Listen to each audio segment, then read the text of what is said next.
Tuition VX চ্যানেলে তোমাদের স্বাগত জানাচ্ছি। আশা করি তোমরা খুব ভালো আছো। আজকে অষ্টম শ্রেণীর গণিতের কোষে দেখি 11 অর্থাৎ 11 লেসনের বাকি অঙ্কগুলো করব।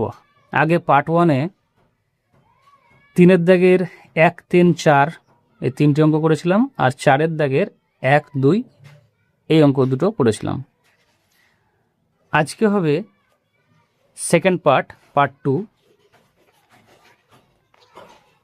6-এর দাগের অঙ্ক করব, 7-এর দাগের 10, 11, 12 এবং 13 এই 6টি অঙ্ক আজকে পার্ট 2-তে করব।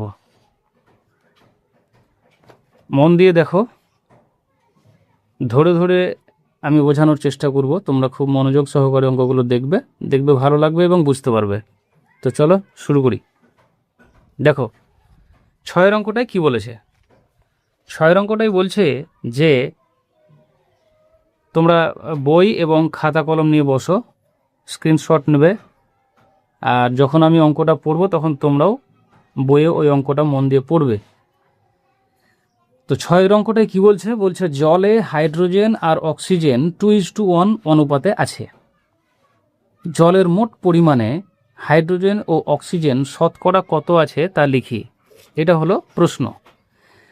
তার মানে কি বলছে, জলে হাইড্রোজেন আর অক্সিজেন। আমরা জানি যে জল, হাইড্রোজেন আর অক্সিজেন এই দুটো মৌল দিয়ে তৈরি, হাইড্রোজেন আর অক্সিজেন, এবং কি অনুপাতে থাকে, 2:1 অনুপাতে। অর্থাৎ জলের একটা অণুর মধ্যে দুটো হাইড্রোজেন পরমাণু আর একটা অক্সিজেন পরমাণু থাকে। বা আর একটু বড়োভাবে বললে, জল 2 ভাগ হাইড্রোজেন আর 1 ভাগ অক্সিজেন নিয়ে গঠিত।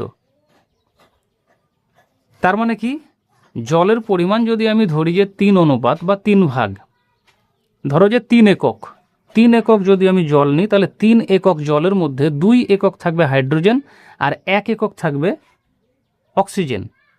তবেই তো 2 + 1 মানে 3 হবে। তো ওই 3 ভাগের মধ্যে আমরা কি দেখতে পাচ্ছি, যে 3 ভাগ জলের মধ্যে 2 ভাগ হাইড্রোজেন আর 1 ভাগ থাকছে অক্সিজেন। তো এটাকে আমাদেরকে শতকরাই বের করতে হবে। তো কিভাবে বের করব, দেখো তাহলে কি লেখা আছে 6-এর দাগের অঙ্কটাই বলা আছে যে জলে হাইড্রোজেন = অক্সিজেন, এটা বলা আছে কত, 2:1। এখানে অনুপাতের যোগফল কত, দেখো ওই যে বোঝালাম যে 3 ভাগ, এটা যদি 3 ভাগ হয় বা 3 অনুপাত হয় টোটাল, লক্ষ্য করো যে অনুপাতের যোগফল, এখানে যে অনুপাতের দুটো পদ দেওয়া আছে, পূর্বপদ আর পরপদ, একটা আছে 2 আর একটা 1, এই 2 আর 1কে যোগ করলে কত হয়, 3 হয়।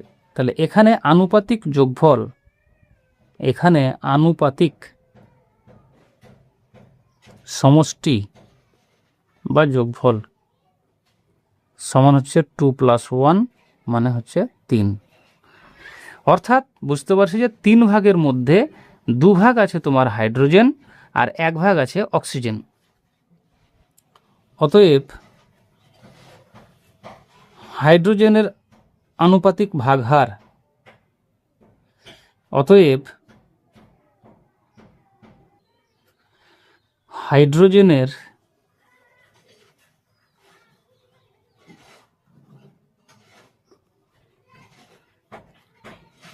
আনুপাতিক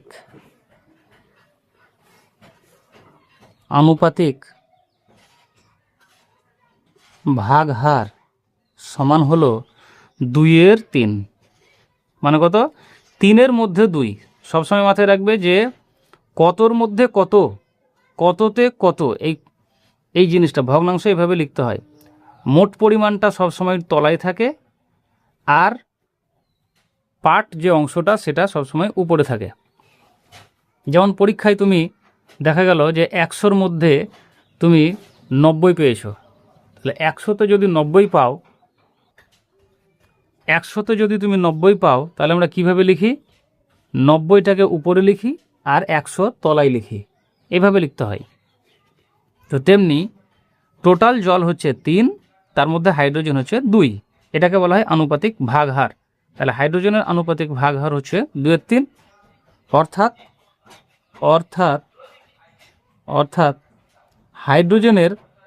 হাইড্রোজেনের শতকরা পরিমাণ, জলের মধ্যে শতকরা পরিমাণ কত হবে, শতকরা পরিমাণ হলো, শতকরা পরিমাণ সমান হচ্ছে, এটা হচ্ছে তার আনুপাতিক ভাগহার 2/3। এবার যেহেতু বলেছে শতকরা কথার মানে হলো 100%, শতকরা বললেই 100% কথাটা লিখতে হয়, অর্থাৎ 2 গুণিত 100 সব 100%। কোনো পূর্ণ সংখ্যার তলায় যদি কোনো সংখ্যা না থাকে, মনে ভাববে যে এর তলায় 1 আছে, কিছু নয় মানে 1 আছে, তার মানে 100কে সবসময় উপরে ধরতে হয়। তো 2 গুণিত 100 মানে কত, 200 ভাজিত 3%। হ্যাঁ, তো এটাকে যদি আমি ভাগ করি তাহলে দেখতে পাবে যে 66/4/3%, 4/2/3, 66/2/3%। এটা হয়ে গেল হাইড্রোজেনের শতকরা পরিমাণ। অনুরূপে বা একইভাবে অনুরূপে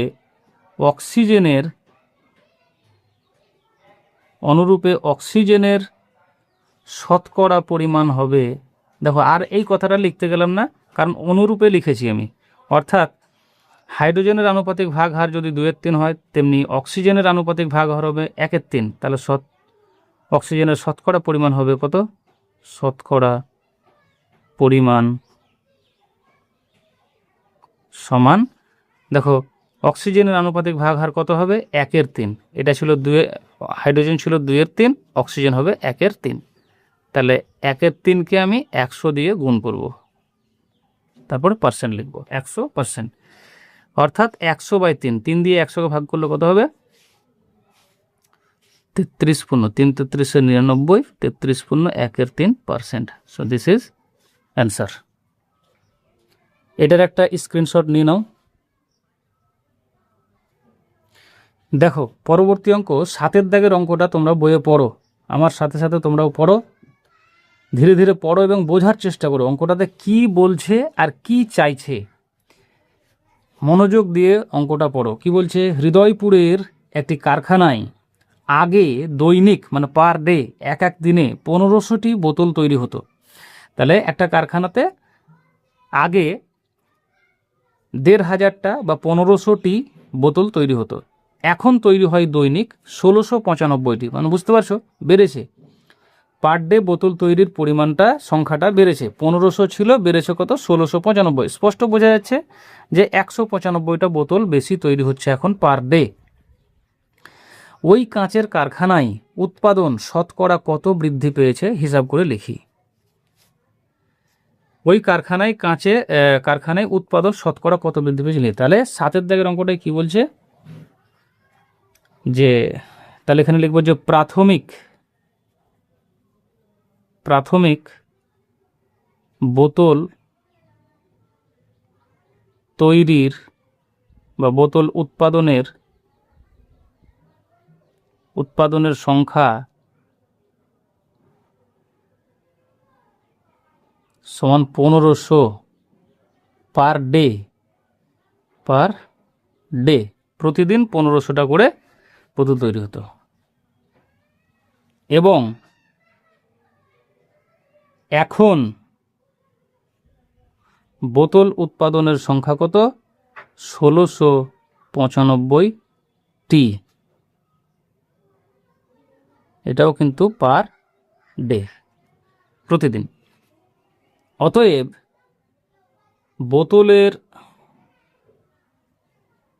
বোতলের দৈনিক মানে পার ডে, দৈনিক মানে প্রতিদিন, দৈনিক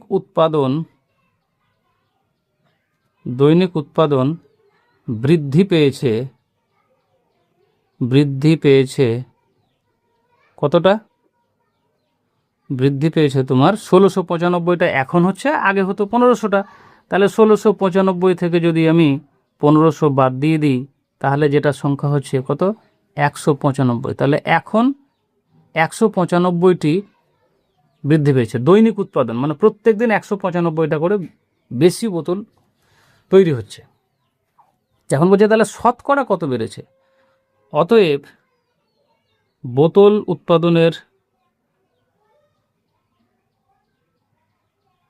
বোতলের দৈনিক শতকরা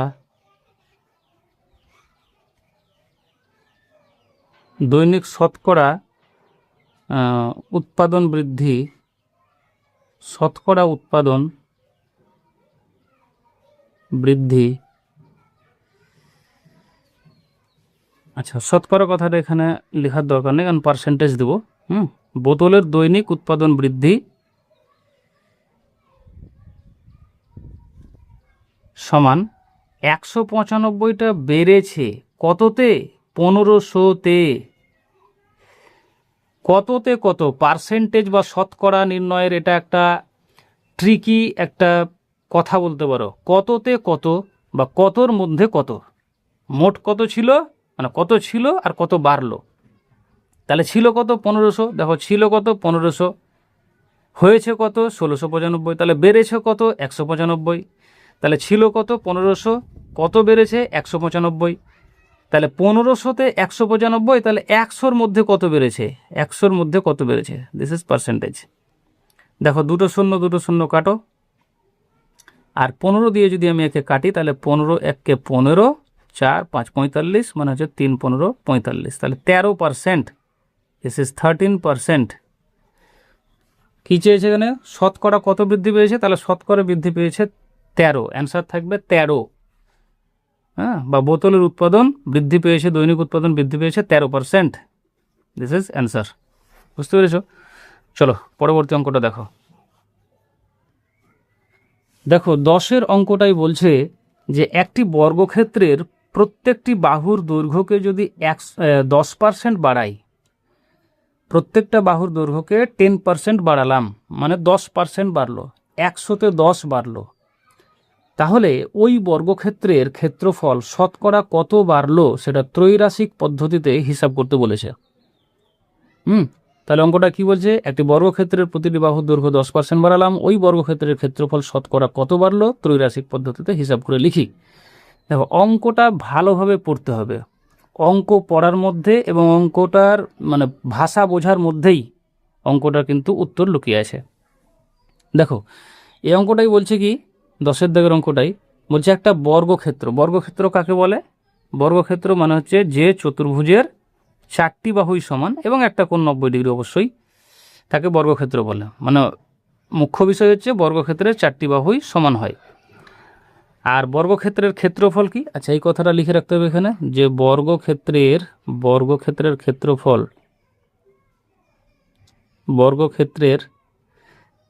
ক্ষেত্রফলের ফর্মুলা কিন্তু হচ্ছে বাহু স্কোয়ার।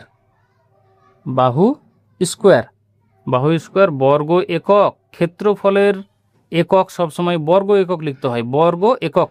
ক্ষেত্রফলের মান লেখার পরে অবশ্যই বর্গ একক কথাটা লিখতে হয়, সেটা আয়তক্ষেত্র হোক, ত্রিভুজ হোক, বা যে কোনো ক্ষেত্রের ক্ষেত্রফল বলতে গেলেই বর্গ একক কথা বলতে হয়, এটা একটা মনে রাখবে। বর্গ একক, একক মানে সেটা সেন্টিমিটার হতে পারে, মিটার হতে পারে, বর্গ সেন্টিমিটার, বর্গ মিটার, বর্গ ফুট, বর্গ ইঞ্চি ইত্যাদি। তাহলে বাহু স্কয়ার বর্গ একক। এবার বলছে যে এই বর্গক্ষেত্রের বাহুর দৈর্ঘ্যকে, প্রতিটা বাহুর দৈর্ঘ্য, একটা বাড়লেই প্রতিটা বাড়বে, হ্যাঁ, বাহুর দৈর্ঘ্য 10% বৃদ্ধি পেল। তাহলে মনে করি বা ধরি বর্গক্ষেত্রটির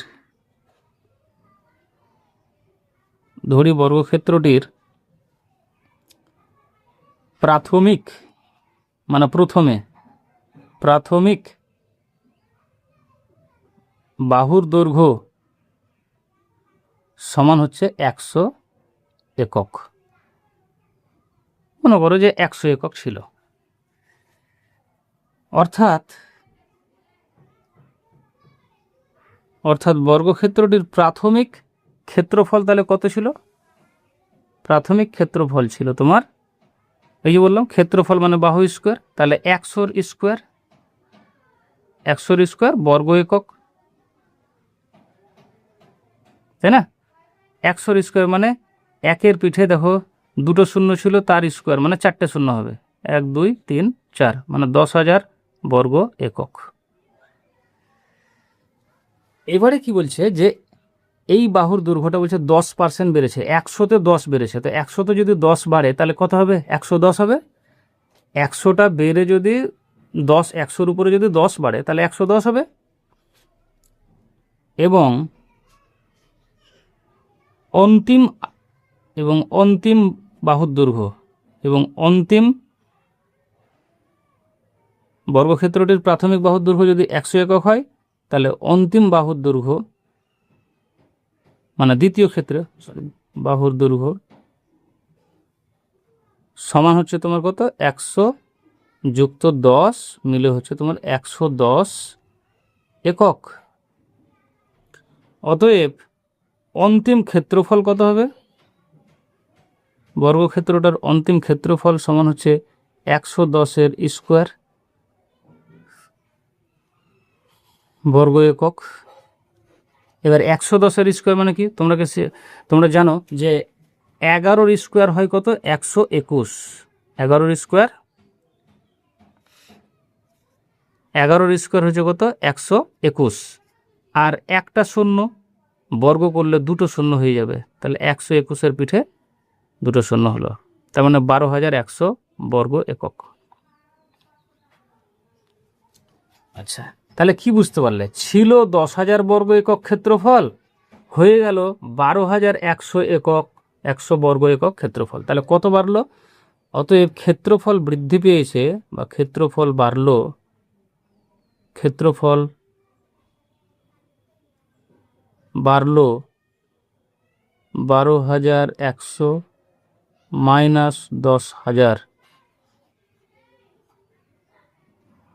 সমান হচ্ছে 2,100 বর্গ একক। এতদূর পর্যন্ত আশা করি খুব ক্লিয়ারভাবে বুঝতে পেরেছ। এবার পরবর্তী অংশটুকু দেখো, ত্রৈরাশিক পদ্ধতির কথা বলেছে। তাহলে ত্রৈরাশিক পদ্ধতি মানে 3টি রাশি দিয়ে এবার এটাকে প্রকাশ করতে হবে। তাহলে কিভাবে লিখব? এখন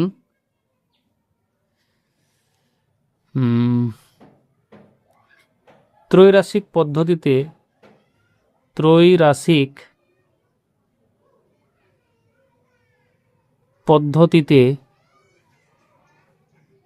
তথ্যগুলো সাজিয়ে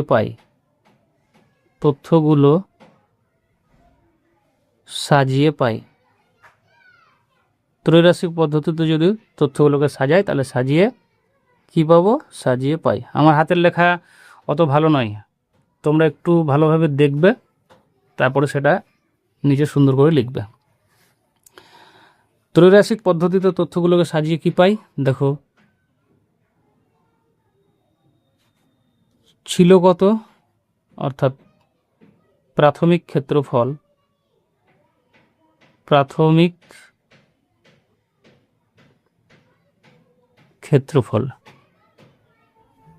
এটা, আর ক্ষেত্রফল বৃদ্ধি,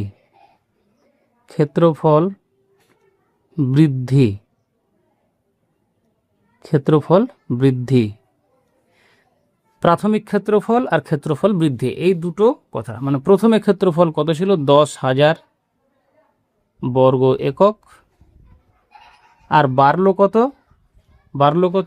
2,000, দেখো এই যে বেড়েছে কত? 2,100 বর্গ একক, 2,100 বর্গ একক। তো 10,000 বর্গ এককে ক্ষেত্রফলটা বেড়েছে 2,100 বর্গ একক। তাহলে 100-তে কত বেড়েছে? 100-র মধ্যে কত বেড়েছে? এই ত্রৈরাশিক দেখো, 1 2 3টে। তাহলে 10,000-এ বেড়েছে 2,100, তাহলে 100-তে কত বাড়বে? আচ্ছা, ত্রৈরাশিক পদ্ধতিতে অঙ্ক করার সময় এখন এই দুটো রাশির মধ্যে আমাদেরকে সম্পর্ক খুঁজতে হবে যে এটা সমানুপাতিক নাকি ব্যস্তানুপাতিক।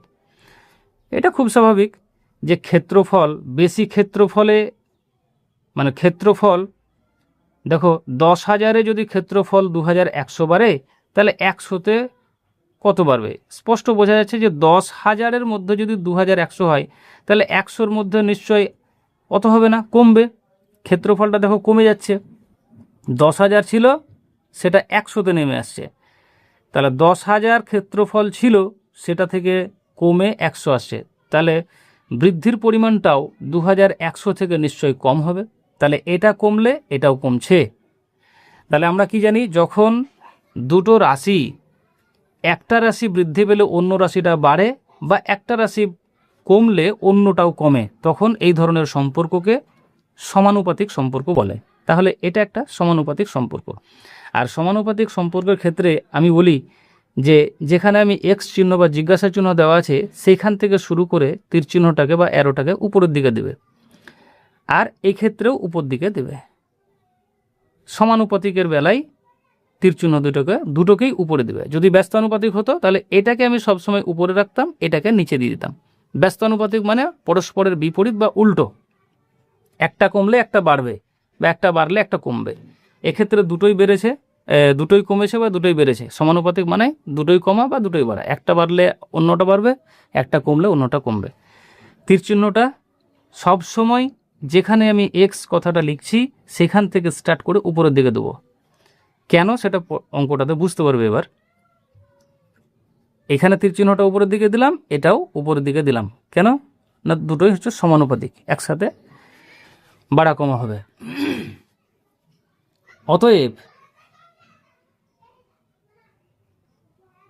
ক্ষেত্রফল বৃদ্ধির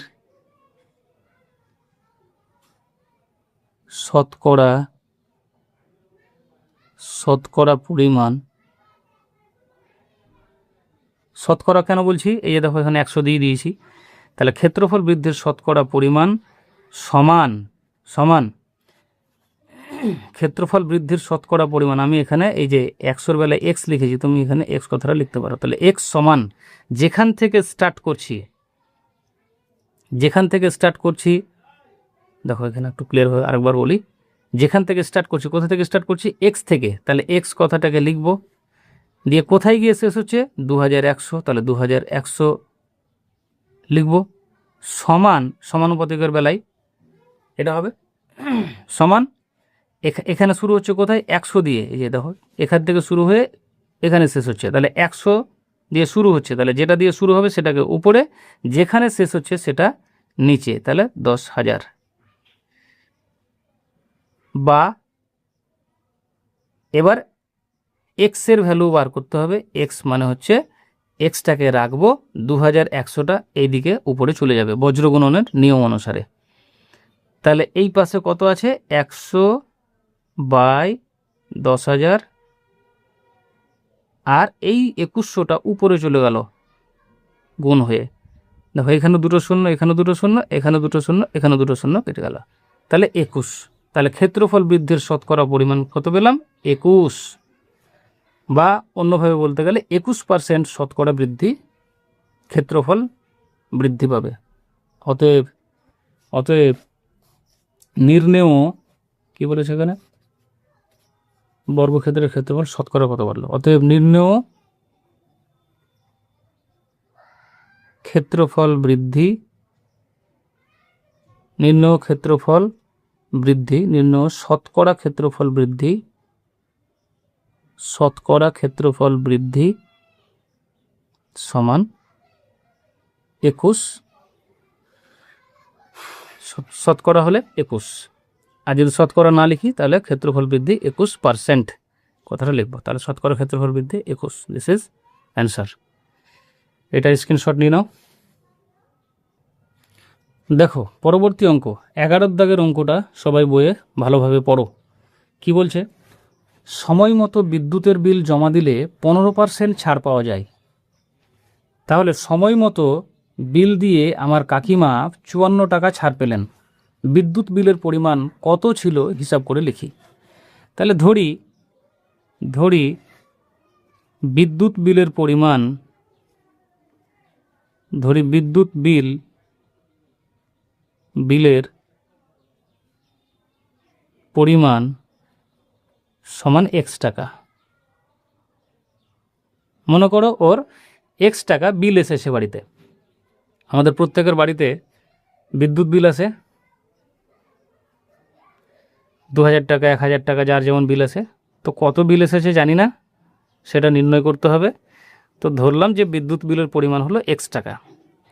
এখন এই এক্স টাকা যদি ও টাইম মতো বিলটা জমা দেয়, তাহলে টাইম মতো বিল জমা দিলে সে 15% ছাড় পাবে। 15%, প্রতি 100 টাকাতে সে 15 টাকা ছাড় পাবে। তাহলে এক্স টাকাতে সে ক টাকা ছাড় পাবে এটা দেখব আমরা। এর আগের আমরা অঙ্কগুলো যখন করি আগের দিন, তখন কি দেখেছিলাম, একটা জায়গায় ছিল যে 80 টাকার 15% কত টাকা হয়, মানে 80-র 15% কত হয়। তো আমরা কী লিখেছিলাম, 80 ইন্টু 15%, 80 ইন্টু 15% মানে 80 ইন্টু 15/100, আমরা এভাবে করেছি। তাহলে 80-র 15% যদি লিখি 80 গণিত 15/100, তাহলে এক্সের 15%, অতএব এক্স টাকার 15% সমান হচ্ছে এক্স ইন্টু 15/100। 15%, 15% মানে 15/100, 10% মানে 10/100, 25% মানে 25/100। তাহলে এক্সের 15% মানে এক্স ইন্টু 15/100%, পার্সেন্ট কথা মানে তলাতে 100, 15/100 এত টাকা। এবার কি বলছে দেখো তো, বলছে যে আমার কাকিমা সময় মতো বিল দিয়ে তিনি 54 টাকা ছাড় পেলেন। অর্থাৎ এক্সের 15% যা হয় সেটাই 54 টাকা। একবার বলছে যে তিনি সময় মতো বিল দিলে 15% ছাড় পান। এবার আমি যদি বিদ্যুৎ বিলের পরিমাণটা যদি এক্স টাকা ধরি, তাহলে এক্সের 15% মানে এক্স ইন্টু 15/100। তাহলে আমি ছাড় পেয়েছি এক্স ইন্টু 15/100 এত টাকা। আবার আরেক জায়গায় তথ্য বলছে যে তিনি 54 টাকা ছাড় পেয়েছেন, তার মানে হলো এইটাই হলো 54 টাকা। তাহলে কি লিখতে পারি, অতএব শর্তানুযায়ী বা শর্তানুযায়ী এক্স ইন্টু 15/100 এইটাই নাকি, এটাই 54,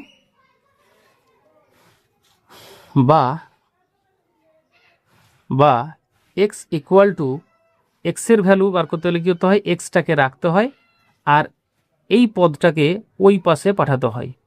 নিয়ম অনুসারে সমীকরণের এক পাশ থেকে আরেক পাশ গেলে যদি গুণ থাকে এরকম, তাহলে বজ্রগুণনের নিয়ম অনুসারে এই তলার সংখ্যাটা উপরে গিয়ে বসবে। আগে 54টা লিখি, 54 লিখলাম, তারপরে এই তলার সংখ্যাটা ওই পাশে গেলে উপরে যাবে আর উপরের সংখ্যাটা নিচে আসবে। এই উপরের সংখ্যাটা নিচে এলো। এবার একটু কাটাকাটি করে নাও, তাহলে কি হবে, 3 5 15 আর 3 18 54 হয়। আবার দেখো 5 দিয়ে 100কে কাটলে হয় 5 20 100। তাহলে উপরে কত পেলাম, 18, আর এদিকে পেলাম 20। 18 20 কত, দেখো 18 দুগুণে 36 হয়, 18 দুগুণে 36 আর একটা শূন্য আছে 360। তাহলে এই 360 টাকা, এই যে বিদ্যুৎ বিলের পরিমাণ এক্স টাকা, মানে অতএব নির্ণেয় বিদ্যুৎ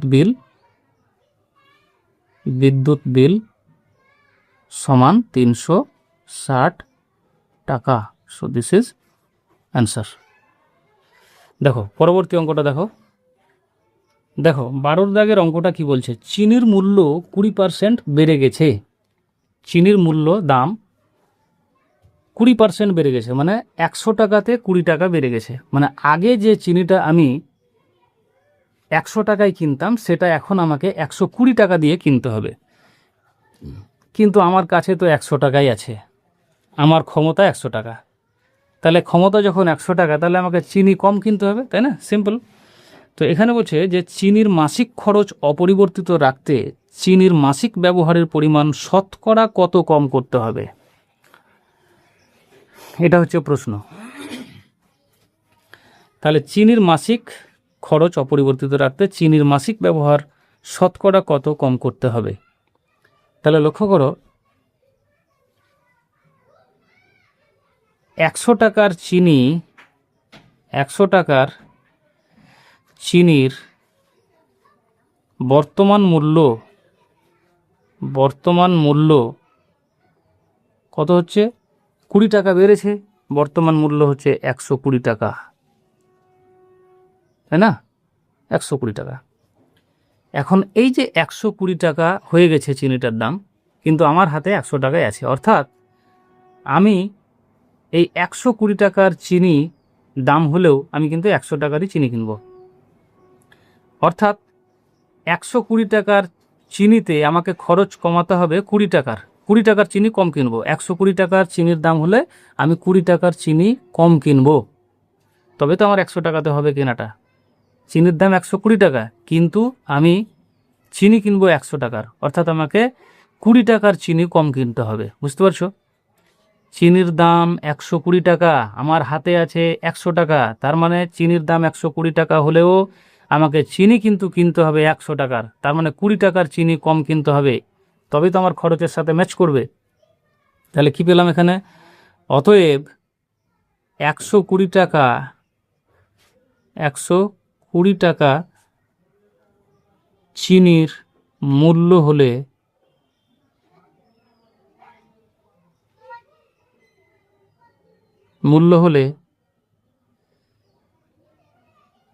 চিনি কম কিনতে হবে 20 টাকার।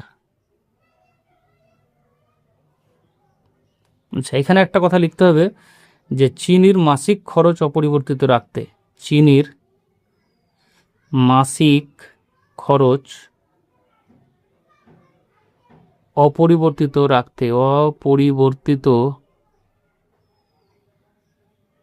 রাখতে চিনির মাসিক খরচ অপরিবর্তিত রাখতে 120 টাকা চিনির মূল্য হলে চিনি কম কিনতে হবে 20 টাকা। 20 টাকার তবেই তো 100 টাকাতে গিয়ে দাঁড়াবে। অতএব 1 টাকা চিনির মূল্য হলে চিনি কম কিনতে হবে কত? 20/100। আমরা ঐকিক নিয়মে যেভাবে করি, 20/120।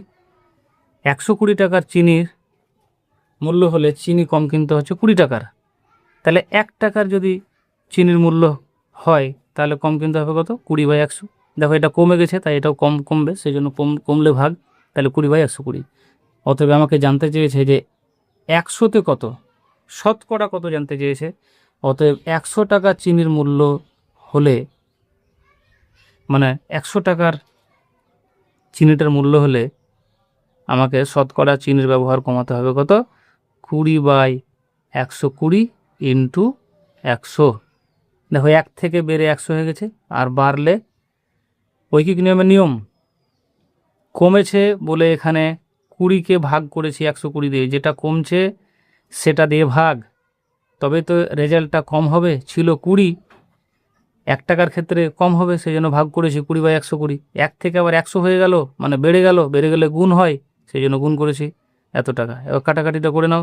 দেখো 0 0, 2 6 12, তার মানে 100/6 গুণ করলে কত হবে? 6 16 96, 16 পূর্ণ 4-এর 6, বা এই 4 6কে কাটলে 2 3, মানে 16 পূর্ণ 2-এর 3, 16 পূর্ণ 100তে 16 পূর্ণ 2-এর 3। তাহলে কি অ্যান্সার চেয়েছে? চিনির মাসিক ব্যবহারের পরিমাণ শতকরা। অতএব চিনির মাসিক ব্যবহার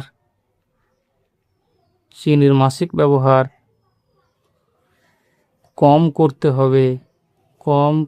হবে কত? 16 পূর্ণ 2-এর 3%, 16 পূর্ণ 2-এর 3%। This is answer. মাসিক ব্যবহার, যদি শতকরা কথাটা লিখতাম তাহলে আর পার্সেন্টেজ লিখতাম না, শতকরা লিখিনি তাই পার্সেন্টেজ লিখলাম। বুঝতে পেরেছো? চলো দেখো পরবর্তী অঙ্ক, 13 দাগের অঙ্কটা দেখো। বলছে যে জল জমে বরফ হলে আয়তন 10% বৃদ্ধি পায়, এই বরফ গলে জল হলে আয়তন শতকরা কত হ্রাস পাবে? শতকরা কত আয়তন হ্রাস পাবে? তো কি বলছে, 100 একক জল জমে বরফ হয় 10% বাড়ছে, মানে 100 তো 10 বাড়ছে, বেড়ে কত হচ্ছে 110 একক।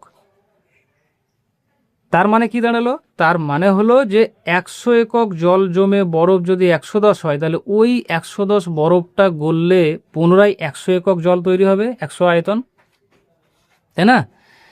একটা কিছু পরিমাণ জল জমে যদি বরফ হয়, ওই বরফটা গললে তো পুনরায় ওই পরিমাণ জলই আসবে আবার, ওই আয়তন। তাহলে ঘুরিয়ে যদি 110 একক বরফকে আমি গলাই, তাহলে আবার পুনরায় 100 একক জল পাবো। তো 110 একক বরফকে গলালে 100 একক জল তৈরি হয়, তাহলে কত আয়তন কমলো, 110 থেকে 100তে গেলে 10 একক। ওটাই এখানে লিখেছি যে সুতরাং 110 একক বরফ গললে আয়তন কমে 10 একক। 110 একক বরফ গলে যদি, তাহলে আয়তন কমবে 10 একক।